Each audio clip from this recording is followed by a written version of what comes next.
What's up, folks? If you're new, my name is James Aydo and welcome to today's update Saturday.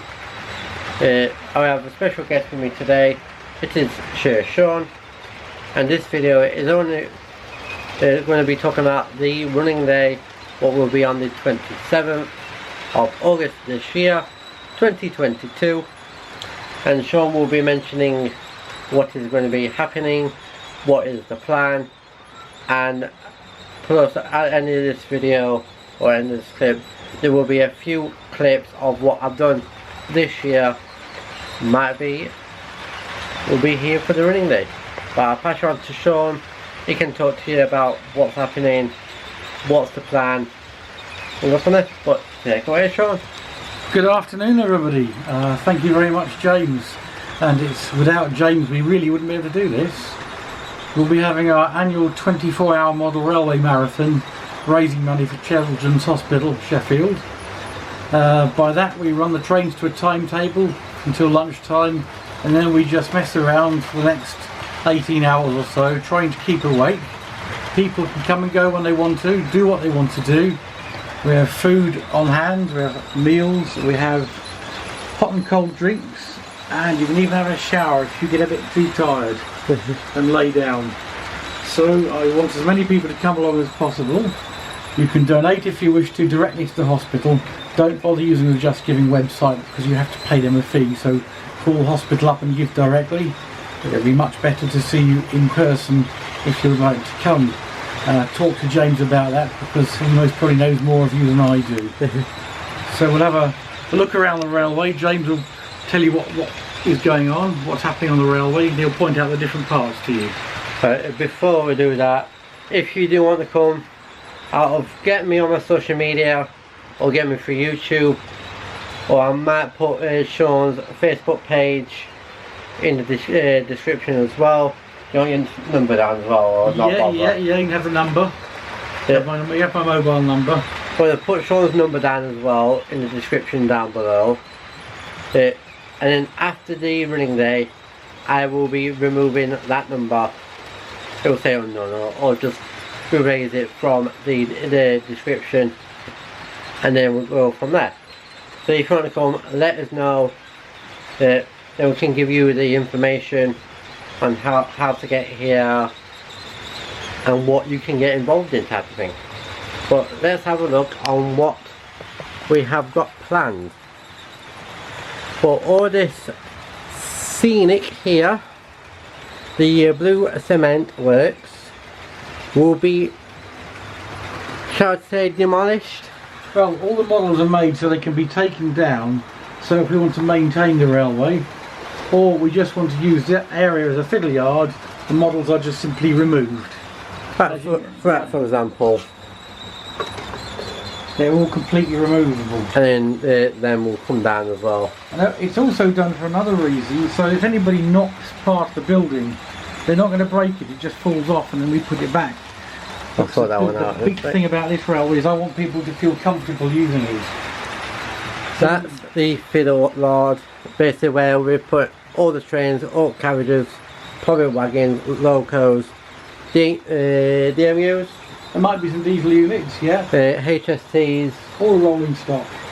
Anything like that will be here. For example, the 20s. Yeah, we'll have two people in the front here assembling the trains and setting them up. So there's two people working on here, and you'll see that every so often you see a coloured zone. This is the red zone. And that's where people will work. We have a green zone. That's where you control the trains from.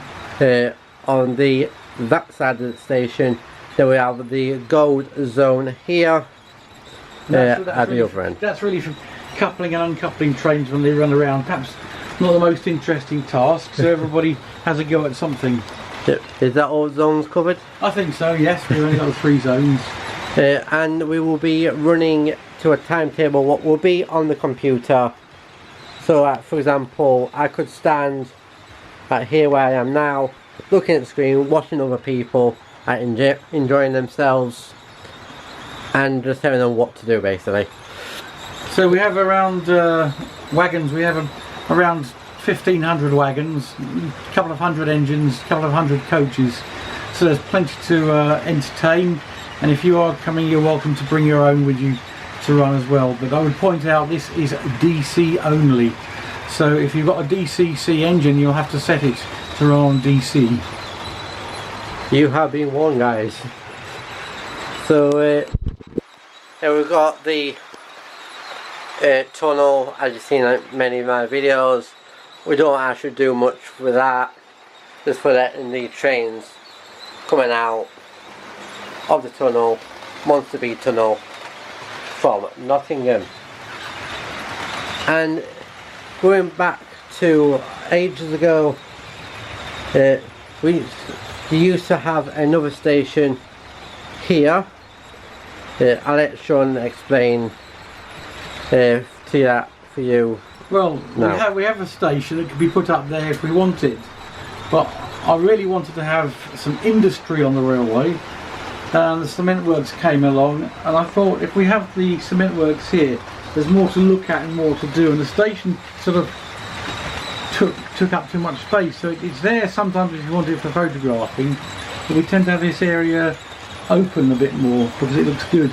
But as it is now, so I can just point my hand here and show the train, because the station used to be from here at one point up to about with the bridge, and a smaller one, but kind of small one from there, a bit further along there somewhere. So that is the running day. Will be from, what time do you think it will be starting? Well, the official start time's about 9:30, so I'm sure James will be here a bit earlier. I'm hoping to get here quite early so I can get set up, get everything organised, get myself ready, plus we have catering as well. We do. We have to thank Grace for that. That's James's girlfriend. She does a wonderful job. She likes to help out in the kitchen. That's something she's really good at, and she feels really included when she's doing that. And that probably will be the last time you'll see Grace in Sheffield every other weekend, or every weekend. Because from basically this upcoming weekend, well, in a couple of days time, when this video is out, it will be first moving up to where a new house is. But I'm not going to go into that in this video. But as we were talking about trains earlier on, when you can bring your own, for example, if you've got diesel or steam, more than welcome, or any electric, anything you want. If you want to bring anything, but obviously you do bring them at your own risk. I cannot be held responsible for your own models. If you want to bring them all, make sure you take them on with you on the day. For example, Tornado. I could bring Tornado with me on the Saturday. Basically, for you guys, it will be next week, next Saturday. And I could bring Scotsman up with a few carriages. There's only one local, couple of carriages, or my 47/56. Just let it run around as light engine. And if anyone else wants to bring theirs, more than welcome. As mentioned, take them on with you when do so. As probably Sean just said, we're quite actually keep him here for about a week or so, just in case. And shall we show them Nottingham Station? Yep. This is the other side of the layout. We have a very basic replica of Nottingham Midland Station. It's again all set in the 1970s. We have a couple of flats behind it. We do have one very interesting feature, which is the clock tower, which was built for us by Peter from Nottingham. He's a splendid craftsman, and he built this for the project some couple of years ago. We don't see much of Peter now, but it's always there to remind us what a good craftsman he is. And that's that right there. It certainly is. It's an absolute replica. Here we have the old Great Central Railway Bridge, which was pulled down in the late 70s, but it is actually now where the tram runs. So it's the Nottingham tram system. Yeah, the Nottingham trams. So its history more or less repeating itself. The rest of the station is just Metcalfe buildings. Then we have London Road Bridge at the end, very roughly like London Road Bridge. With basic taxis, vans, buses, staff coaches. What I also try and include is the local buses, because I often think if you have local buses on the railway, it adds a bit of flavour to it. It adds a bit of authenticity to it. So we've got several City of Nottingham buses. Right there. Then we have the depot. I was coming about to mention this as well.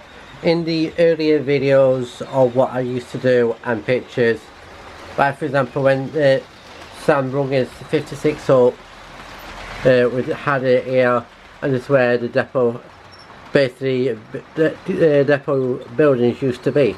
But let's try and explain what happened. Well, yes, I think this is roughly meant to be Eastcroft Depot, or something similar to how it would have been in the 70s. When I built it, it had the old Hornby sheds, but I didn't really like those, so they went down. What I did do is hand built some offices that the staff could use. So there they are. I've got a double entrance to go in there. They've got some meeting rooms there. They've got a canteen just there, exit in and out there. You've got kitchens maybe, and we've even given them some nice a toilet block. It's all made out of waste material. It most probably cost me no more than 50p to build, if that, compared to the Bachmann model of most probably 30 odd more, £30 or more. We've got that. We've got the flats, which are looking a bit, oh, it's more like an office block. They're getting a bit long in the tooth now. I think maybe one day they'll get repaired. But that's what would be, I think, Eastcroft Depot, along with all the various vehicles. And if you look over there, you've got the refuelling point. I'll just stop the trains because we just had a little derailment. That's my bad. That is the fueling point what Sean was just on about. And we just go back to the going to be for the running day. We will have a chance to do or play with the points. Here, what's this right there? Mainly them two. These two, first two are there, will mainly be used, or in the not. I'll get the fueling tank. Now you can buy these fueling tanks. Again, they're quite expensive. This one is this cost me nothing. We simply used two old Hornby TTA tank bodies, and they are mounted on a square of cardboard. And there you go. That is a fueling tank, and it cost nothing to build. And it took me about perhaps an hour. You've got the pipes going in and out of them. Yeah, I'm rather pleased with that. It does a good job. So the idea is building things yourself. The actual fuel lines themselves, yes, they are the Bachmann one. That is the Bachmann, I think, Scenecraft or something.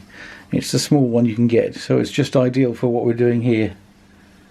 And it's just a perfect thing to put just in the back. It sits in the back there. Right, get more scenery in there. But we have been talking almost about 14 minutes. Supposed to include this clip here. So I mentioned, let one of us two know. I will put my social medias in the description. I'm going to put Sean's Facebook and his number down. Yep.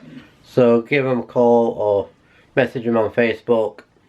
Just say that you have came from me or have seen this video, and we can just take it from there. And so, one thing I have to end on a serious note. If there are any young people who want to come, you must be accompanied by your legal guardian. I cannot have young people turning up here because we haven't got any safeguarding. So if you're a young person, you'd be very welcome to come, but it must be with your legal guardian and nobody else. And on that bombshell, okay, so thank you so much for watching. If you're new, my name is James Odo. Everything you need to know is in the description down below, and I'll see you all tomorrow for the football. If not, then I'll see you all in a week for the vlogs. But doubting that, I'll see you all basically next Saturday for the running day, and we will be going. I'm going live on Facebook, doing a load of the pictures, and I'll catch you all in a bit. Bye. Bye bye.